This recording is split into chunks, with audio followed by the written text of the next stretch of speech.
পতিত সরকার এবং শেখ হাসিনা ভারত থেকে অপপ্রচার চালাচ্ছেন, অভিযোগ মির্জা ফখরুলের। শিল্পাঞ্চল আসলে আজও বেড়েছে বন্ধ কারখানার সংখ্যা, আরও বেশ কিছু কারখানায় সাধারণ ছুটি। দেখছিলেন ক্রাউন সিমেন্ট সংবাদ শিরোনাম, এবারে বিস্তারিত। বিএনপি মহাসচিব মির্জা ফখরুল ইসলাম আলমগীরের অভিযোগ, ছাত্র জনতার অভ্যুত্থান নস্যাৎ করতে ষড়যন্ত্র চলছে। পতিত সরকার ও শেখ হাসিনা ভারত থেকে অপপ্রচার চালাচ্ছে, শিল্পক্ষেত্রে অস্থিরতা তৈরির চেষ্টা করছে। ঐক্যবদ্ধভাবে সব ষড়যন্ত্রের বিরুদ্ধে প্রতিরোধ গড়ে তোলার আহ্বান জানিয়েছেন বিএনপি মহাসচিব। খালেদা জিয়াকে কারাগারে নেওয়ার পর বিএসএমএমইউতে সঠিক চিকিৎসা দেওয়া হয়নি, সেজন্য তার শারীরিক অবস্থার এই অবনতি হয়েছে বলে জানিয়েছেন তার চিকিৎসক doctor AZM Zahid Hossain. Report করছেন সিকান্দার ইমান। 14ই সেপ্টেম্বর শহীদ মিনারে সমাবেশ এবং 15ই সেপ্টেম্বর গণতন্ত্র দিবস উপলক্ষে নয়াপল্টনে সমাবেশ সফল করতে বিএনপির সমন্বয় সভা শেষে সাংবাদিকদের সাথে কথা বলেন দলের মহাসচিব মির্জা ফখরুল ইসলাম আলমগীর। তিনি বলেন, প্রধান উপদেষ্টার জাতির উদ্দেশ্যে দেয়া ভাষণে যে সংস্কারের কথা বলা হয়েছে তা দ্রুত শেষ করে অন্তর্বর্তীকালীন সরকারকে নির্বাচনের দিকে যেতে হবে। গণতন্ত্রের কোনো বিকল্প নেই। গণতন্ত্রই হচ্ছে একমাত্র সিস্টেম, ব্যবস্থা যা জনগণের আশা আকাঙ্ক্ষার প্রতিফলন ঘটাতে পারে।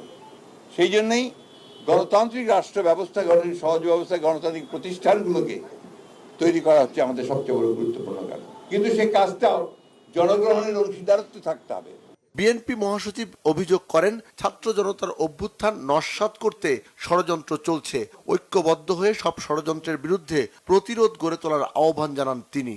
অত্যন্ত পরিকল্পিতভাবে ছাত্র জনতার যে অভ্যুত্থান, এটাকে নস্যাৎ করে দেওয়ার জন্যে আপনার একটা চক্র কাজ করছে, এবং কারা কাজ করছে সেটা আপনারা জানেন।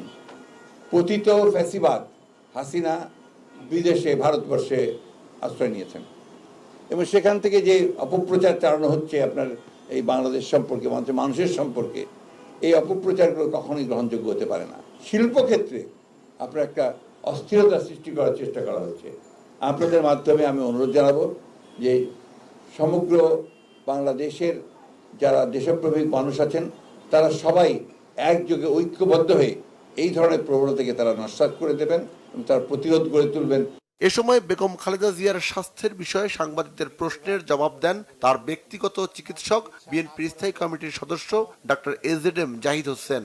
শারীরিকভাবে উনি একটু সুস্থ হলেই ওনাকে যত দ্রুত বাইরে নেওয়ার যে চেষ্টা, একটা উন্নত সেন্টারে ফলো আপের জন্য, কারণ ওনার এমন কিছু রোগের সৃষ্টি হয়েছে যেগুলি সত্যিকার অর্থে বাইরের আধুনিক সেন্টারে নিয়ে দেখানো ছাড়া এবং তাদের ওপিনিয়ন নেওয়া ছাড়া আর কোনো জ্ঞাতন্তর নাই।